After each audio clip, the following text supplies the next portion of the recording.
Radio Guadaira 107.7. La radio como tú la prefieras.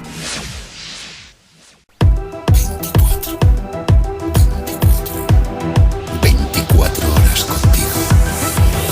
Radio Guadaira.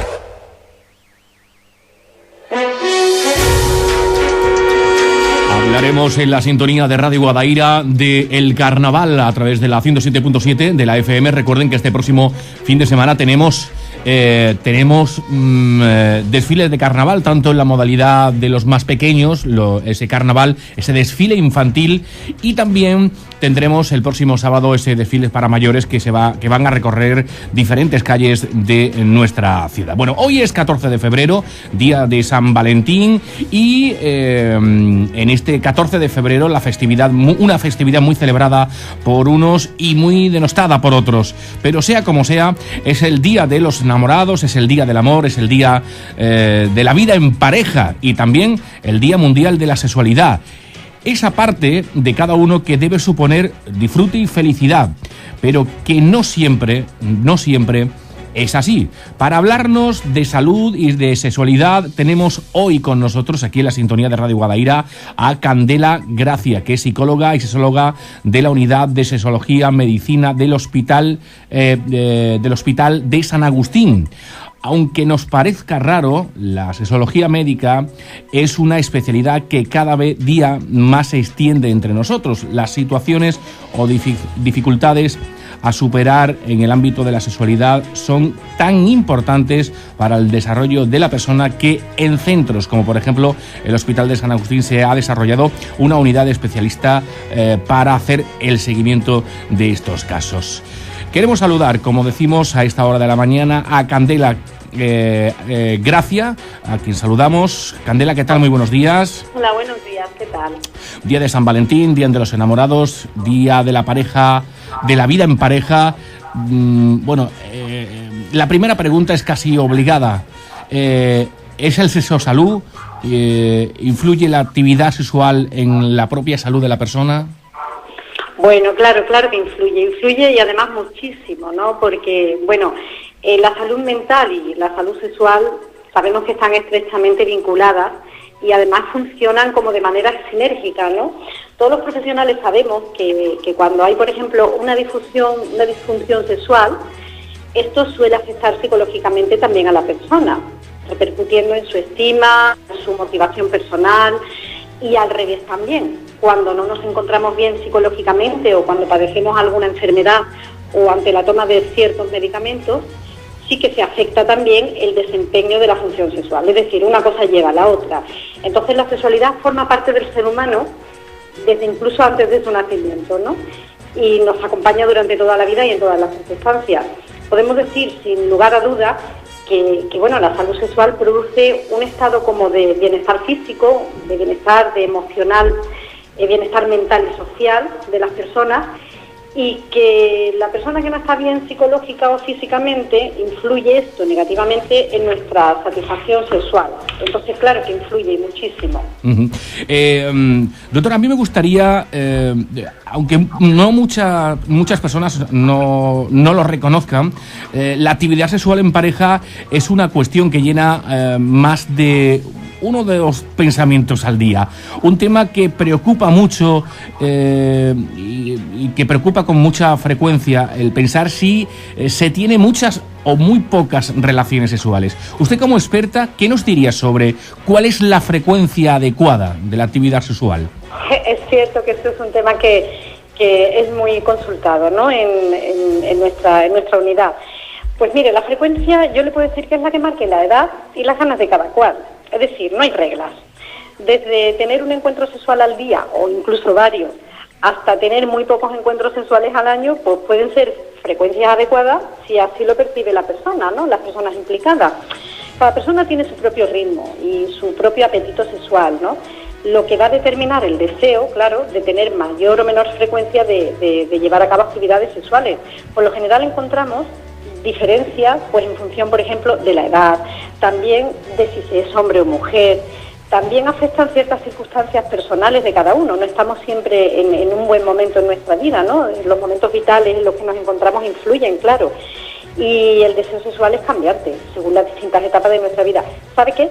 Incluso hay diferencias, y esto ya se encargan algunas publicaciones, revistas de publicar como rankings. Hay diferencias incluso en función de la estación del año. No todas las estaciones del año parece, según estas entrevistas o encuestas que hacen, que conllevan a una mayor actividad sexual, ¿no? Y también hacen además algún tipo de encuesta que determina incluso por zonas geográficas, ¿no? Del mismo país, de las comunidades, en fin. Debemos priorizar más que la cantidad del encuentro lo que es la calidad. Esto para mí o para nosotros desde la unidad es lo más importante, y la frecuencia no es lo importante, porque se puede tener muchísimas relaciones sexuales, no son satisfactorias, pues no es lo mismo que tener menos que sean muy satisfactorias, ¿no? Otra cuestión que despierta muchas dudas y en ocasiones incertidumbre en las propias parejas es el orgasmo. Por ejemplo, si no hay orgasmo, ¿significa que el sexo no ha sido bueno para la propia pareja, doctora? Claro que va, porque muchas veces sí que hay orgasmo y sin embargo el sexo no ha sido bueno, no te ha dejado esa sensación de bienestar o de plenitud, ¿no? Porque no han estado presentes a lo mejor ciertos componentes como son los sensoriales, los emocionales, incluso los afectivos, que son los que le dan realmente significación al orgasmo. O al contrario también ocurre, o sea que se produzca un satisfactorio y magnífico encuentro sexual en el que no ha estado presente el orgasmo. O sea que que bien se dé el clima de uno de los dos componentes de la pareja y no del otro. Hay un gran mito respecto al orgasmo. Puede que muchas veces incluso cultivado, no sé, por la industria del cine, ¿no? Que ya se ha encargado de fijar que en nuestras mentes que para gozar hay que gritar, gemir, moverse frenéticamente, así como pasó en la película, ¿no? Como pudimos ver en la película cuando Harry conoció a Sally, ¿no? Uh-huh. Entonces, por eso muchas personas creen que si no hay una sensación espectacular y no tuvieron un orgasmo, el encuentro no fue bueno. Entonces esto conlleva a sentirse frustrado. Las mujeres suelen pensar que son frígidas si no se han sentido de esta manera, y los hombres pues creen que no han dado la talla como buenos amantes. Pero un orgasmo es un reflejo que se produce por unas contracciones de las paredes vaginales, en el caso de la mujer, ¿no? Que duran muy pocos segundos. Sin embargo, la satisfacción de un buen encuentro sexual se logra con otro tipo de cosas. Esto no es una cuestión de rendimiento, sino de entendimiento. Las personas tienen que aprender a manejar su sexualidad, no que el impulso sexual las maneje a ellas. Entonces, el orgasmo no es imprescindible para disfrutar de las relaciones sexuales, no es necesaria esa culminación para sentir un encuentro pleno, aunque tampoco tenemos que decir que haya que renunciar a él, ¿no? En el caso de las parejas estables, en ocasiones sienten culpabilidad si fantasean sexualmente con otras personas. ¿Esto es un problema para la propia pareja, Candela? Para nada. No solamente que no es un problema, sino que no es malo, como se suele concebir, sino que además es muy recomendable. Es un signo, de hecho, de salud sexual. Las personas más activas y satisfechas sexualmente son las que más fantasean, de hecho. Hablando desde un punto de vista más científico, hay estudios que revelan que en el cerebro se activan las mismas áreas cuando haces algo que cuando imaginas hacerlo, por lo que actúan como si fuera una técnica de visualización. O sea, proyectas aquello que te gusta y digamos que lo entrenas de forma imaginaria, ¿no? Por eso las fantasías suponen un entrenamiento imaginario muy útil a poner en práctica para cuando luego llegue el momento. Así, cuanto más detalles y precisas sean las fantasías, pues mejor. No olvidemos que el cerebro es el órgano sexual por excelencia. De hecho, las fantasías eróticas contribuyen a aliviar el estrés, la tensión, mejoran la autoestima, proporcionan además un arma fácil y accesible que las personas pueden usar para relajarse o para escapar momentáneamente del estrés diario, ¿no? Uh-huh. Pueden también tener un efecto calmante similar al de la meditación. Y aunque pueden facilitar el orgasmo, no tienen por qué implicar ningún tipo de estimulación física dirigida a la excitación al orgasmo. Lo más importante es conocer que fantasear no implica necesariamente que se quiera llevar a cabo aquello que uno imagina. Y lo imaginado tampoco tiene por qué corresponderse con la realidad. Es, digamos, un terreno como el de los sueños, en los que la lógica y la moral no tienen cabida, todo vale. Es diferente. Claro, porque no se perjudica a nadie. Lo único que importa es que cumpla su función de satisfacernos y no tener necesariamente que ser, digamos, contadas a las parejas, que esto es una cosa que también preguntan mucho. ¿Tenemos que contarle a nuestra pareja nuestra fantasía? No, si no quiere.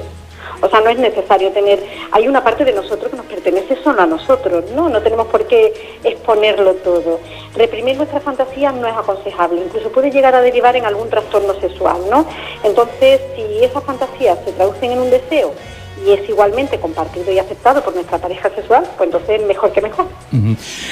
También es muy temido y cada vez despierta más inquietud el llamado síndrome de inhibición sexual. En realidad, la pérdida del deseo es una preocupación para todos, pero ¿qué relación tienen la menopausia, por ejemplo, y la pérdida de interés en las propias relaciones de pareja?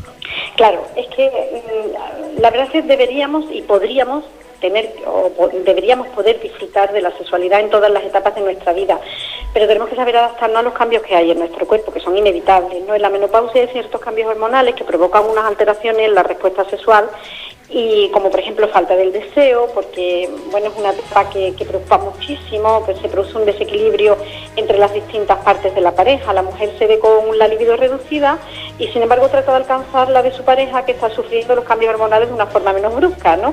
Luego también la excitación suele ser menos intensa, se tarda más en lograr los niveles adecuados para, por ejemplo, iniciar una relación con penetración. Otra de las cosas que suele ocurrir en la época de menopausia es que hay una menor lubricación, pueden existir por tanto molestias, incomodidades que tengamos que nos lleven a una menor apetencia sexual, ¿no? Y las contracciones orgásmicas son más débiles, a veces se acompañan de dolor. Es decir, hay una nueva necesidad de aumentar el tiempo de los juegos previos, y esto va a permitir intimar más con la pareja, conocer otras nuevas zonas erógenas que a lo mejor las teníamos no solo olvidadas, muchas veces desconocidas, ¿no? Y disfrutar de todo el cuerpo. Además, también es un momento óptimo porque la ausencia de la posibilidad de un embarazo también puede ayudar a que las relaciones sean más satisfactorias por menos preocupantes, ¿no? Entonces, acudir a un especialista, en este caso, pues, porque cada caso concreto tiene sus peculiaridades, puede también hacer que gocemos sexualmente en esa etapa de nuestra vida en la que no tenemos por qué dar la espalda al sexo. En esa misma línea, Candela, aclarar los conceptos y realidades a nuestros propios oyentes. ¿Se puede tener deseo y no excitación? ¿Son sinónimos? Pues verá, confundimos muchas veces lo que es deseo sexual con excitación. Así, en palabras simples, para que se pueda entender, podríamos decir que el deseo es la motivación o el interés en las relaciones sexuales, es decir, en la búsqueda de las relaciones sexuales, la búsqueda del placer. Mientras que la excitación es la respuesta física que acompaña de mejor o peor manera a esa actividad sexual, es la reacción del cuerpo que acompaña a ese deseo. Entonces, hay que distinguir en qué momento sucede la excitación. Claro, en los hombres es más sencillo porque se puede ver fácilmente si el deseo sexual está acompañado de una excitación genital o no, debido a que hay una erección. Esto, sin embargo, en las mujeres es un poco más complicado averiguarlo, ¿no? Ambos conceptos, si no es lo mismo, están muy relacionados, pero distinguirlo es muy útil, porque así cuando algo no funciona bien, podemos comprender qué parte es la que no está funcionando y así podemos, con la ayuda de un especialista, solucionar dónde se produce el problema, si en el deseo o en la excitación.